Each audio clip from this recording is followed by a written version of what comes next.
Pak dari dinas sendiri langkah-langkahnya seperti apa untuk penanganan anjing-anjing yang ada di Jawa Barat? Ya, jadi kami sudah mengambil langkah. Jadi langkah pertama kami sebenarnya ini sudah lama. Jadi ada prosedurnya. Jadi kalau mau ngirim ternak atau ngirim hewan ke luar provinsi harus ada yang namanya persetujuan dari daerah asal, dari daerah tujuan. Nah, kalau dari Jawa ke kita ya saya harus dapat setuju baru dikirim. Jadi itu normatif ya. Nah, kemudian setelah itu baru dikirim. Tentu saja kalau itu ngirim sudah dipastikan bahwa dia ternak yang sehat atau hewan yang sehat. Ya toh? Berarti apa? Surat keterangan kesehatan hewan.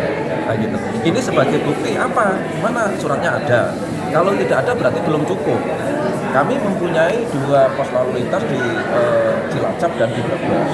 Tetapi kan ada jalan lain, ada jalan tol. Kebetulan kemarin sedang hasilnya diadakan pengawasan ketat oleh Poltabes Kota Semarang. Nah, ini saya kira itu kami tidak ada di sana.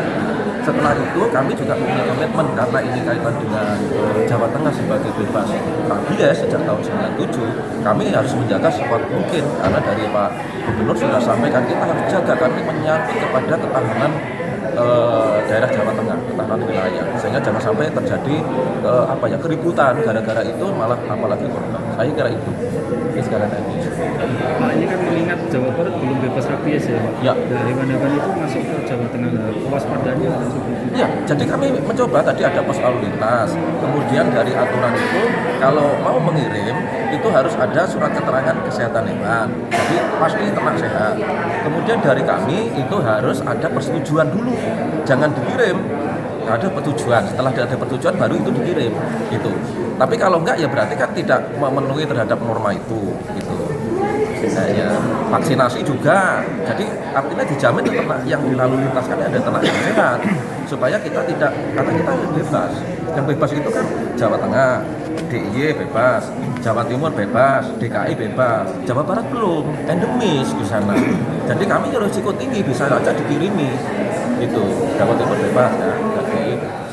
Saya kira itu. Untuk kan secara teknis ada Pak. Kalau pelarangan ini daging anjing, ya, kalau peraturan hukumnya saat ini? Iya, jadi daging anjing itu juga bukan merupakan pangan sebenarnya. Kalau di dalam undang-undang pangan itu kan yang diternakkan baru itu sebagai konsumsi. Kalau ini kan masih termasuk bukan ternak, nggak diternakkan loh, tapi ini merupakan hewan kesayangan.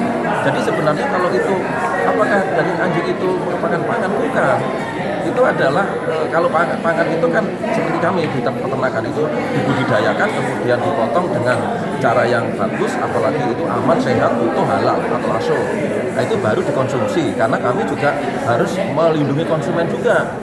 Kalau tidak kami ini. Jadi itu ya. Jadi bahwa daging anjing itu sebenarnya bukan termasuk pangan, tapi untuk daerah-daerah tertentu itu dikonsumsi. Di daerah mana saja Pak? Saat ini SE ya Pak ya, Pak? Surat edaran ya Pak ya? Jadi ada yang perda. Kalau kami edaran dari gubernur sudah ada, kemudian dari dinas kami sudah ada. Beberapa kabupaten malah perda, peraturan daerah yang gitu. Cuma masalahnya yaitu tadi ini kan menyangkut terhadap nyawa ya, terhadap penyakit rabies itu bisa menular kepada orang. Nah, ini yang Pak, yang daerah yang masih konsumsi daging anjingnya tinggi daerah mana saja? Ya, dari sekitar Seluruh ya. Jadi itu yang ya.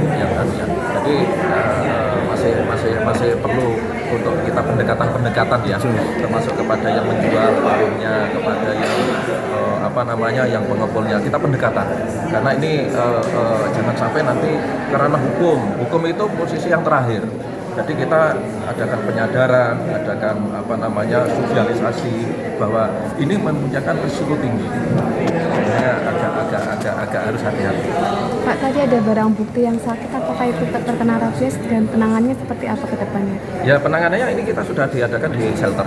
Nanti Pak Indra bisa menyampaikan kalau itu kaitan dengan penanganan yang sakit itu, dia tadi sudah menjelaskan. Mungkin Pak Indra bisa, Kepala Balai Besar Wates selaku. Pak, satu lagi Pak, yang tadi peliknya penanganan masalah ini Pak, tadi yang disampaikan Bapak tadi. Iya, memang pelik, karena ini menyangkut masalah teknis, ada masalah ekonomi, ada masalah sosial budaya. kami kesehatan juga ada. Jadi artinya masalah teknis kami di sini hanya secara teknis profesional. Jadi maka teman-teman bagaimana kalau itu terjadi pada ternak yang menggigit, kemudian ini kami teknis. Kalau nanti dari aspek non teknis, aspek hukum sudah ada aparat penegak hukum dari Polda, dari Kapolres, dari ini sudah ada. Kami saya kira itu sangat sudah memenuhi itu. Untuk Pak Indra, kaitan dengan tadi kalau di karantina memang harus dipisahkan antara hewan yang sehat dan yang sakit ya. Jadi ketika nanti itu tidak sakit harus cepat-cepat melakukan diisolasi supaya dan diisolasi kemudian diambil sampelnya. Dia mati 14 hari apakah ada perubahan perilaku atau sampai mati. Nah, kalau sudah itu berarti dia harus secepatnya lakukan pengambilan sampel untuk diuji apakah tersebut ada rabies seperti itu. Untuk hewan-hewan yang sehat di dalam sel itu bagian langsung dilakukan vaksinasi. Ya. termasuk petugas. Ya, termasuk tentunya petugasnya ya. Termasuk petugasnya dilakukan vaksinasi. Bahayanya Pak mengkonsumsi daging yang kemudian daging anjing terutama. Kalau kita bahayanya kalau misalkan daging sebenarnya itu dia menularnya kan melalui saraf ya. Dan yang kita khawatirkan sebenarnya bukan pada saat pada saat konsumsi ada, tapi pada saat penanganan itu satu. Kalau misalnya yang menangani itu ada luka terbuka kemudian terkena virus bisa menular. Kemudian kita khawatirkan juga pada saat pengelolaan anjing itu nggak secure, bisa lepas.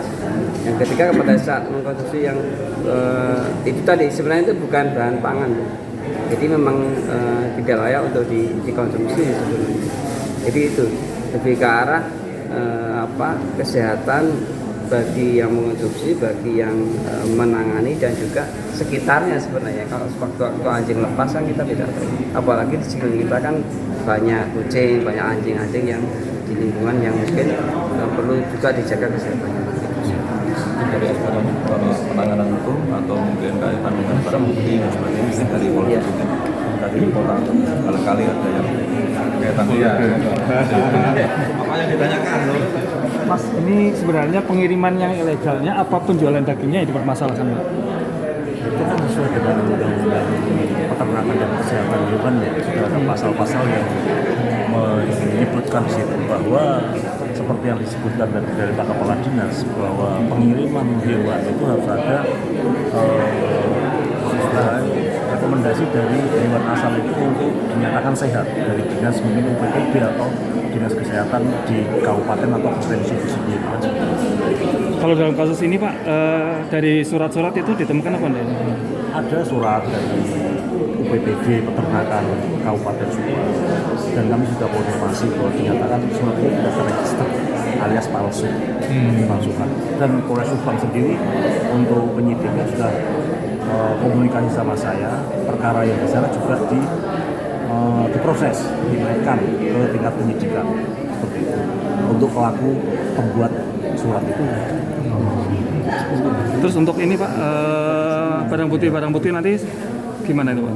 Barang bukti ini kan sementara bukan shelter yang notabene adalah penyayang binatang di Kota Semarang. Namun nanti pada proses penyidikan kami sudah koordinasi dengan kejaksaan untuk binatang atau hewan anjing yang ada di sini bisa disampel 5 ekor yang tentunya yang sehat. Namun mungkin nanti yang ada penyakit atau istilahnya terindikasi ada penyakit nanti bisa dipindahkan ke tempat lain. Kalau pijakan dari Polrestabes dari Perda atau dari apa Mas? Kita pakai undang-undang peternakan dan kesehatan hewan. Nanti juga mungkin ada penelusuran ke pemesannya. Oh itu pasti.